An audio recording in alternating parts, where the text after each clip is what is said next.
여러분, 경품 추첨 해보셨죠? 공정한 것 같지만 매우 불공정한 것이 경품 추첨입니다. 왜냐고요? 꼭 되는 사람만 됩니다. 결정적으로 나는 안 돼. 그래서 저는 경품 추첨 아주 싫어합니다. 또 경품 추첨을 싫어하는 이유가 뭐냐고요? 아유, 좋은 상품은 맨 마지막에 뽑아요. 그거 기다리려면 한두 끝도 없어요. 이해는 합니다. 그래야 중간에 가는 사람이 없을 테니까요. 그러나 저는 가장 중요한 이야기를 먼저 해드립니다. 왜냐고요? 목표가 확실해야 끝까지 포기를 안 하니까요. 끝내주는 한마디. 이것이 바로 여러분들의 목표입니다. 3번 외치세요. 끝내주는 한마디. 끝내주는 한마디. 끝내주는 한마디. 끝내주는 한마디를 배워봅시다. 그런데 꼭 중간에 포기하는 사람들이 나옵니다. 헬스클럽 등록하시고서 며칠이나 가셨어요? 지난번 신청한 인강은 다 들으셨나요? 게을러서 그럴까요? 아닙니다. 선생 잘못입니다. 골프 레슨의 경우 미국과 우리나라는 큰 차이가 있습니다. Big difference. 미국은 영어로 가르치고 한국은 한국말로 가르치고 아니죠. 미국은 자기 몸에 맞는 스윙을 맞추고 한국은요, 이 스윙에 몸을 맞춥니다. 폼을 강조하는 거죠. 그래서 왜 이런 말 있잖아요. 폼생 폼사. 그러다 보니까 폼 찾는데 한 3개월, 4개월 막 걸려요. 그 후에 필드 나갑니다. 미국은요, 폼이고 뭐고 없어요. 첫날부터 바로 그냥 필드 나갑니다. 뭐 물론 미국과 우리나라의 그 골프 환경이 다른 거는 뭐 이해합니다. 그럴 수밖에 없어요. 하지만 그 피아노 레슨을 예로 들어볼까요? 한국은 그 바이엘부터 가르칩니다. 도레 도레 도 도레미 도레미 도레미.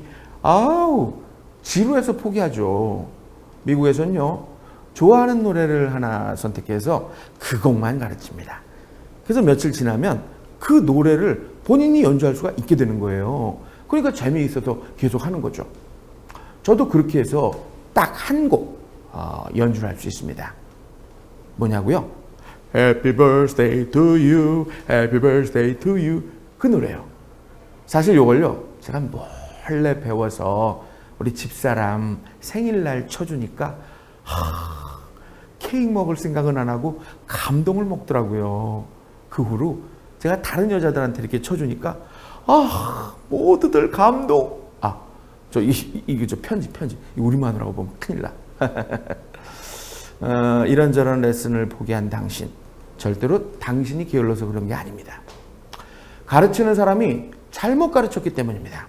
그리고 당신에게 책임을 전가하죠. 야, 네가 노력 안 해서 그래, 인마. 야, 네가 게을러서 그래. 저는 아닙니다. 만약 여러분이 중간에 포기하신다면 모두 제 잘못입니다. 배우고 나서 변화가 없다면 그 역시 제 잘못입니다. 그럴 때는 모든 수강료를 환불해드릴 아직 환불 시스템이 갖춰지질 않아서요. 그냥 뭐 끝까지 배우세요. 죄송합니다. 하지만 제가 열심히 가르쳐 드릴게. 제 중학교 교원이 뭔지 아세요? 성실이었어요. 아이들은 항상 거꾸로 읽었죠. 실성. 지식인에게 물어봤습니다. 성실이 뭐냐고. 그랬더니 성실이란 어떤 일의 목적을 정해놓고 정성과 최선을 다해 꾸준하고 열심히 노력하는 것이라고 가르쳐 주더라고요. 그러나 여전히 저는 성실이 뭔지 모르겠어요. 왜냐하면 이 피부에 와 닿지가 않기 때문에 그렇습니다. 여기서 이 피부에 주목해 봅시다. 이 느낌이 없다는 거죠. 쉽게 말해 내가 체험해보지 않은 것은 아무리 말을 해도 못 알아듣습니다. 비슷한 단어 참 많죠. 뭐 열정, 노력, 감동, 성공, 행복, 진심, 신뢰, 소망, 사랑. 이 사랑이라는 단어를 가지고 제가 예를 들어볼까요? 사랑을 해보지 않은 사람에게 이 사랑이라는 단어는 그냥 공허할 뿐입니다. 보스턴 교회에 정신지체자들을 위한 시설이 있었습니다. 그 중에 한 환자가 있었는데요. 이 어린 소녀였는데 시력도 잃고 또 다른 사람하고 대화도 안 하고 계속 괴성만 질러댔대요. 장애 정도가 너무 심해서 직원들도 그 아이를 포기하고 독방으로 옮겼습니다. 그때 한 자원봉사자 할머니가 그 애를 포기하지 않았어요. 정성으로 가르쳤습니다. 치료도 해주고요.